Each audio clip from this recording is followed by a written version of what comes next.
Now for a very special tribute. It's been a year like no other for so many reasons, but it's a season that we will all remember as the final year of an unbelievable 17-year career for a man who, arriving at the club after a period of enormous challenge, guided Hawthorn to greatness once again, to be the envy of the competition. Throughout it all, he's built up one of the most enviable win-loss percentages in history and has led the Mighty Hawks to a remarkable 4 premierships. It's time now to farewell Alastair Clarkson. CLARKO, welcome. Yeah, good to be here, Harf. It's a different sort of setting. We've got a virtual B&F like last year, so to all our fans out there, enjoy the night and let's reward those who have performed well this year. Yeah, it's a good night for that, of course, but it's a good night to talk about you, if you don't mind, because you've been here for 17 years now, and I reckon it's worth discussing the journey because it's been unbelievable all the way through. And I want to go back to the very start, CLARKO. You came at a time when the club was at rock bottom of the ladder, turmoil at the club, needed a change, and you applied for the coaching position at the Hawthorn Football Club. Why did you think you were the guy, and what did you think needed to be done? Well, I'm probably like thousands of others, just we all think we can coach. So I was one of many that thought he could have a crack at it. Hawthorn at that period of time, they hadn't won a flag for over a decade, which was a long period of time given the success that the club had had from 61 to 91 with 9 flags. So we'd won a lot of premierships in the sort of amateur and semi-professional era, but when the game became truly national and all the interstate clubs came in, it just took the game to a professional level that was beyond what Hawthorn. They thought they were going okay, but they actually needed someone from outside of Hawthorn to come in and apply some methodology and a set of standards and vision that was all around the new game and how it was going to be played. And probably it took the support of Jason Dunstall more than any, and the board, but particularly Jason, who said, "Listen, we think we can't dismiss the candidates that are old Hawthorn, but if there is a candidate out there that can convince us that there's a new journey forward for us, then we think we'll go down that path." And of several other candidates, I was the one that they selected. So it was a clear vision on what we needed to do in the modern game to get ourselves back up the ladder and compete seriously for silverware again. And we knew it was going to be a hard journey, but we also knew that we weren't going to blink.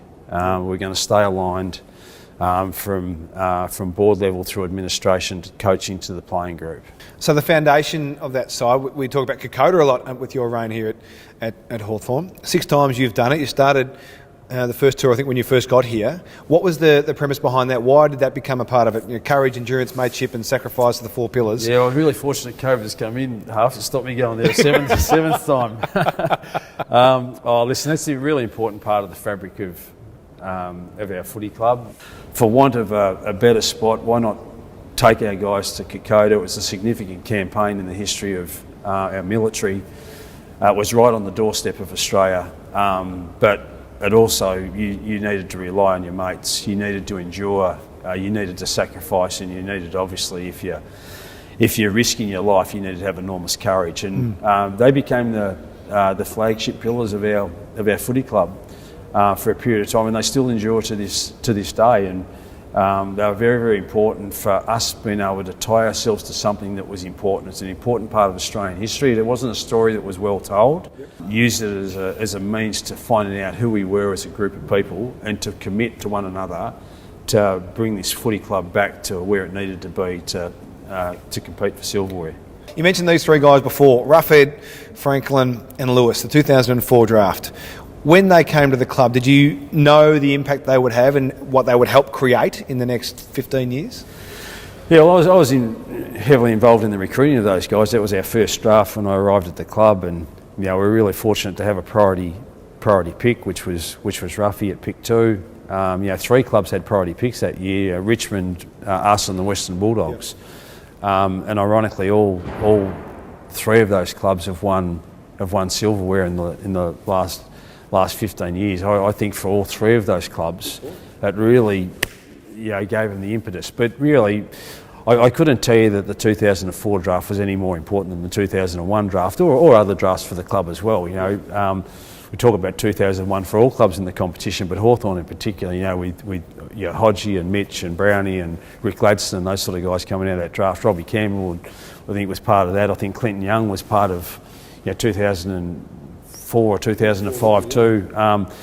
So there's some guys. It's not just about having were they in the first round? These guys, it's guys who just came into the club at that point in time that we were able to share the vision with on what we needed to do to get ourselves back up the ladder, and were they able to commit to sacrificing their games in order for the team and the collective to be successful. And that was really the mantra of going to Kokoda, and that was.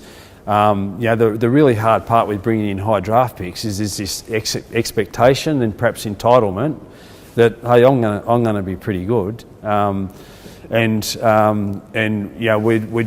just put our trailer to the back of these guys and they're going to carry us there. But we needed to emphasise that it was going to no player was more important than the others. We needed to bring talent to our footy club, but just as important than that is we needed to bring a grit and a determination and a sacrifice for one another for us to be successful. And talent will only get you so far. It's that collective will to do something together, which had gone missing from our footy club, and that's what we wanted to return. Can I ask you about that photo, that moment? I love that moment. It's one of my favourite photos, I must admit, but I wasn't a part of it, you were. And considering the relationship you had with Kanga, what does that photo say to you? Yeah, well, Kanga was my first coach at North Melbourne. He indoctrinated the Hawthorn values for a period of time into North Melbourne, and he didn't do them by writing values and behaviours up on the wall. Yeah. And he just lived and breathed them with the way that he acted, the way that he role modelled them. That moment was the build up of over 20 years, 25 years of connection to the Kennedy family that stretched beyond the walls of the Hawthorn Footy Club. It actually involved a journey with the North Melbourne Footy Club as well, and so that's why it was so special. He and Dunstall. I've got another photograph like that of Bung presenting the cup to us in one of the grand finals as well, and that was a special moment for me as well, because he was so instrumental in me coming to the club, but then so supportive.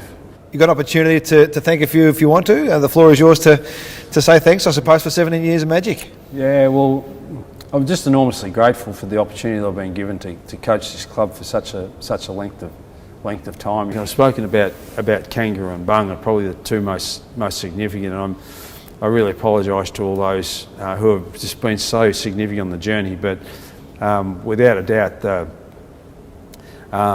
people that I need to thank are my family, my wife Karen, my three children.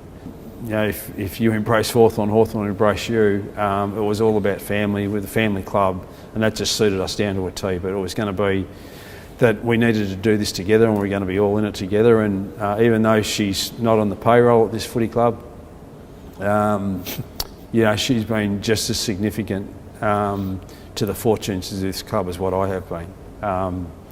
She's helped me through the hard times and the good times, but she's also given me unbelievable advice. She's been hard on me when she's needed to be hard on me, and she's given me a cuddle when I've needed to be consoled. And right through the journey, she's been the backbone to this footy club. Strangely enough, all the plaudits and credit will come to the visual side of it, that they can see Clarkson, they can see Hodge, they can see Burgoyne. But it's the Lauren Hodges in the background, it's the Amy Burgoynes in the background, It's the Karen Clarkson in the background, it's the Nikki McAvoys in the background. There's so many partners of these players that have just been so instrumental in being able to live the values that great man's been able to indoctrinate in our footy club 50 or 60 years ago.